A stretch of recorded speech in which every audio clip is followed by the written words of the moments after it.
Episode 4, Miss Helen of Troy. Welcome to Helen's Journey. Improve your English skills through this exciting story about Helen, an Ethiopian-American girl exploring Ethiopia and trying to find her birth family.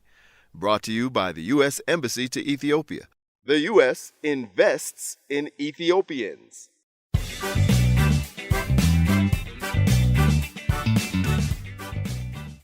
Episode 4, Miss Helen of Troy. Welcome back, friends. Previously on Helen's Journey, Helen, an Ethiopian American who moved to Addis for a research project and to find her birth family, met a handsome boy named Zegai at the library.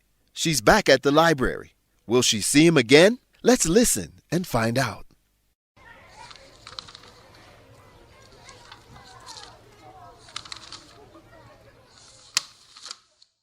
Well, hello there. Oh, hi. I was hoping to see you again here in the library. Yeah, it was Zagaya, right? Yes, and you are Helen, like Helen of Troy. Yes. Nice to see you again. Is this seat taken? May I sit here? It's all yours. What are all those old newspapers for? Just some research I'm doing. About what? About international adoption from Ethiopia? Oh, is that why you are here in Ethiopia? Research on adoption? Well, yes and no. I'm here for research on communication networks in rural Ethiopia. I'm in the Journalism and Communications School. This right here is personal research that I'm doing. I was adopted from Ethiopia, and I want to learn about the process. Judging by your accent, you were adopted from Ethiopia to the United States? Yes. Where in the U.S.? Well, I grew up in a small town in Indiana. I went to college in Philadelphia, and now I'm in graduate school in New York. Where is Indiana? It's in the Midwest. Lots of farmland. Not a lot of Habeshas in Indiana, I suppose. No, not too many. But in Philadelphia and New York there are some Ethiopian people. The first time I tried Ethiopian food was in Philadelphia. How did you like it? Well, I didn't really like it at first. But it's growing on me now. I think that's common for foreigners. Don't worry. By the time you leave, you will be in love. In love? With Injera. I'm just teasing you. It's cool. It's cool. Definitely American. Is that a problem? Not at all. I'm only joking with you.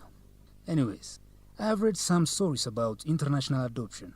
A lot of families hire a researcher, someone who can find your birth family for you. Right now I can't afford to hire one, though. They can cost $3,000 to $4,000, so I'm trying to find out what I can on my own. I thought all Americans were rich. I mean, it's all relative. I know I'm very lucky to have the things that I have, but I'm a student, and I definitely don't have $3,000 extra dollars. Can't your family in America help you? Yeah, they might be able to help me, but I don't want to ask my parents. It's a little bit of a sensitive issue with them. The issue of money is sensitive? No, the issue of me searching for my birth family. They are supportive, but they are also a little emotional about it. I don't want to ask them for help unless it's necessary. I understand.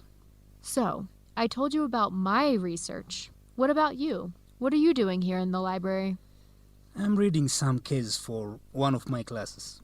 I'm in the law school. Oh, a future lawyer? Or maybe a future politician?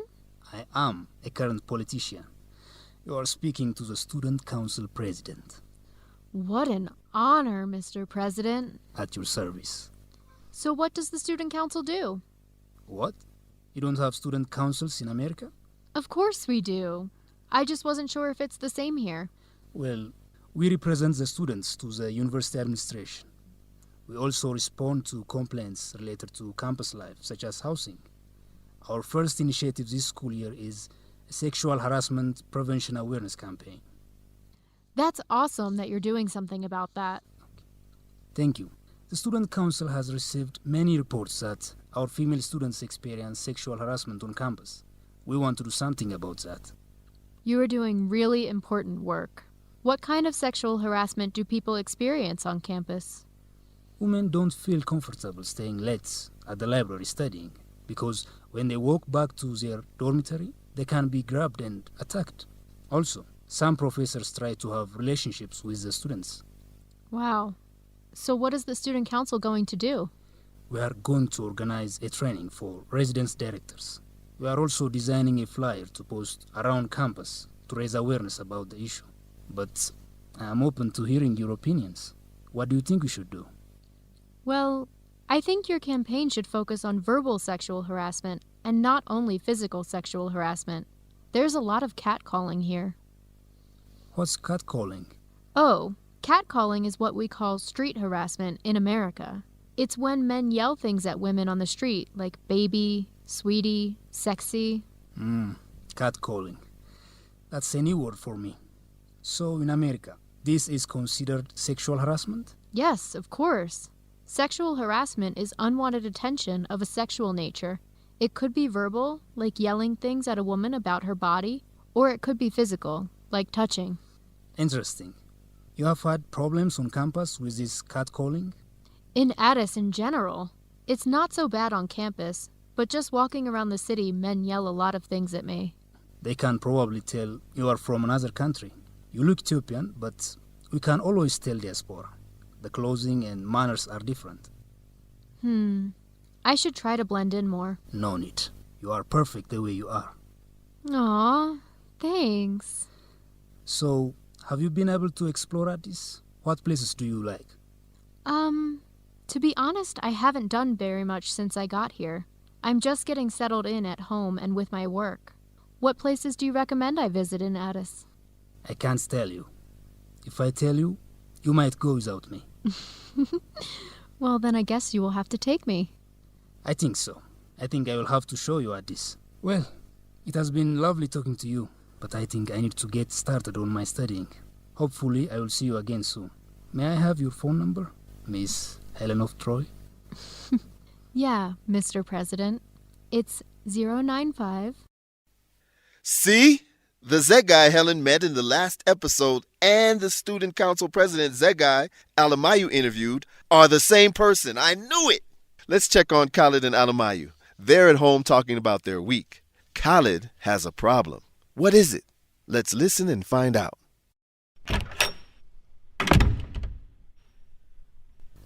Welcome home. How was your day? It was good. How was yours? Yeah, it was great. This morning, Helen and I prepared for our trip to Jigjiga for our fieldwork research. Then she had to go to the library, so I came home to study for some of my classes. Oh, the famous Helen. You always are happy after you see her. I know, it's a big problem. She's so smart and sweet and funny and pretty. But we are research partners. We work together. Still, I like her so much. So I can't ask my research partner on a date. why not? Because What? I really don't understand. What if she's not interested in me? She will say no. That's fine, but then she might feel uncomfortable working with me. We have to work together for the rest of the school year. The research project is important. If I tell her how I feel, I might ruin it. If I tell her I'm interested in her romantically, she might even think I'm sexually harassing her. What? Sexual harassment. Times have changed. We work and study with women. We have to respect them. But telling her you like her is not disrespectful. She might experience it that way. She's a lead researcher, I'm her assistant. She might think I'm disrespecting her. I need to act in a professional way. So, if you were the lead researcher and she was the research assistant, it would be okay to ask her for a date. No, that would even be worse. Then I would have power over her. And it would definitely be wrong to make her feel uncomfortable. Okay. You are the expert on women in a workplace, I guess. If I'm interested in any of my female coworkers at the student newsletter, I'll ask your advice on how to proceed. How is the work going at the student newsletter? I saw the profile you wrote on the student council president. It was really interesting. He seems like a good person for the job.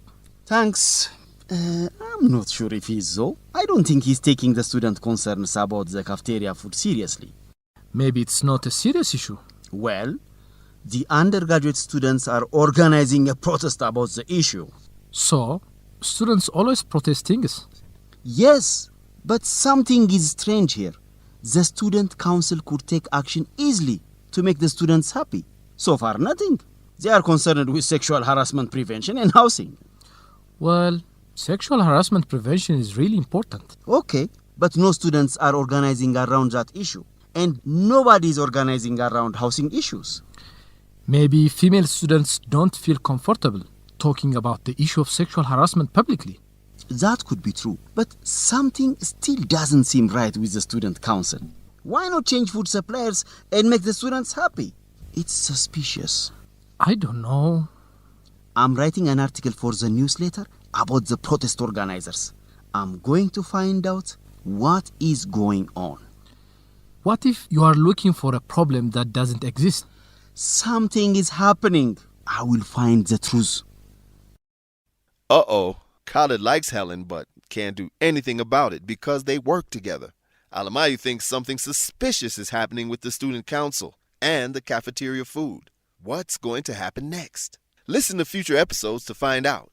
Now for a lesson on the English language. Time for vocabulary. Let's look at 5 words from the story. Our first vocabulary term is initiative. Zegai said, Our first initiative this school year is a sexual harassment prevention awareness campaign. Initiative is a noun that means a plan or program that is intended to solve a problem. As Student Council President, Zegai is proposing a program that will try to decrease sexual harassment on campus. Our second vocabulary word is issue.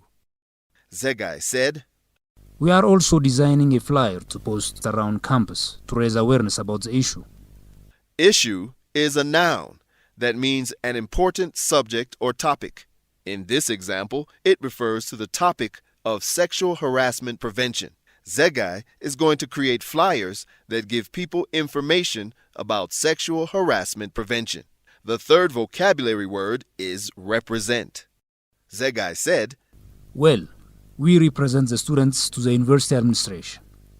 Represent is a verb that means to act or speak officially for someone. The student council speaks for the students of the university to the university administration. Our fourth vocabulary word is attack. Zegai said, Women don't feel comfortable staying late at the library studying because when they walk back to their dormitory, they can be grabbed and attacked.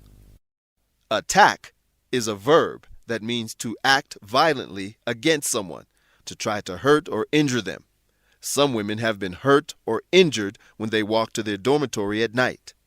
And the fifth vocabulary term is cool. Zegai and Helen said, I'm just teasing you. It's cool.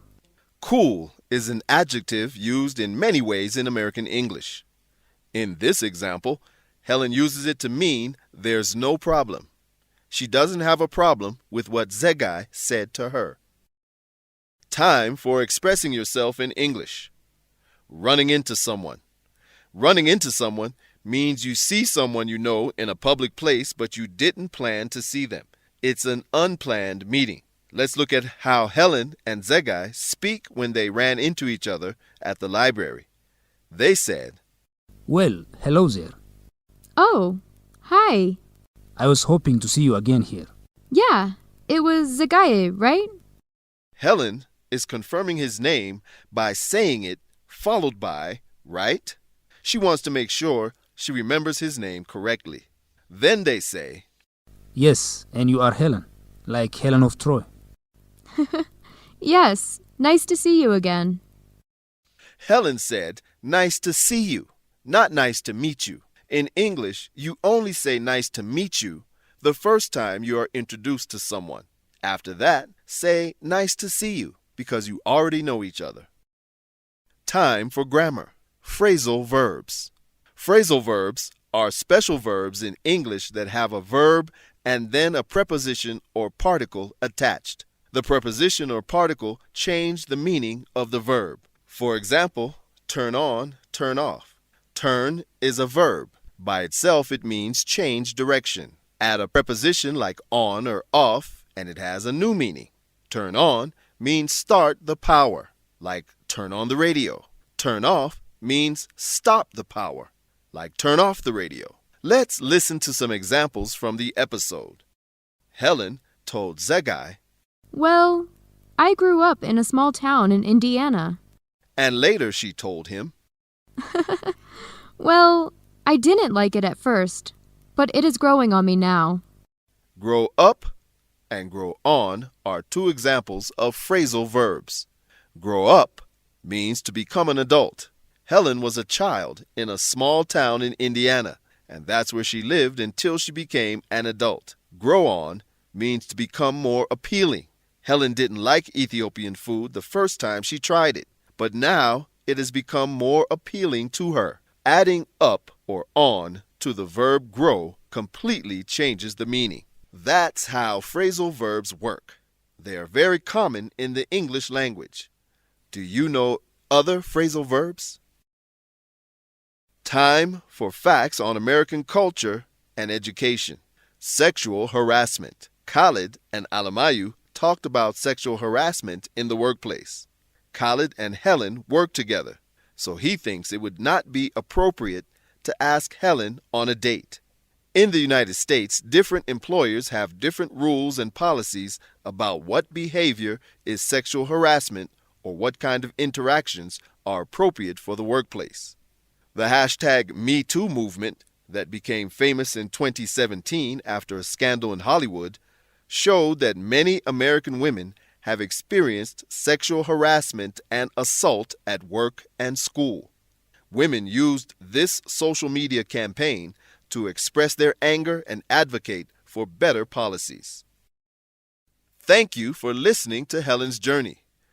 We'll see you next time.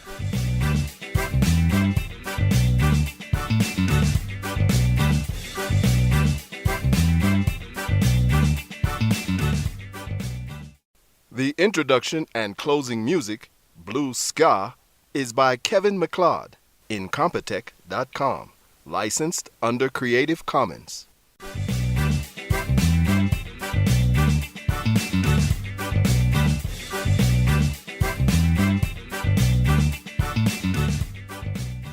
Executive Producer, Hailu Kabada. Directors, Abdullah Birru, Antaneh Brahani. Sound and Editing, Tamrat Alemu. Narrator, Timothy Green. Casts, Theodros Tesama as Alamayo. Zarihum Brahanu as Khalid. Adana Gitacho as Zagaya.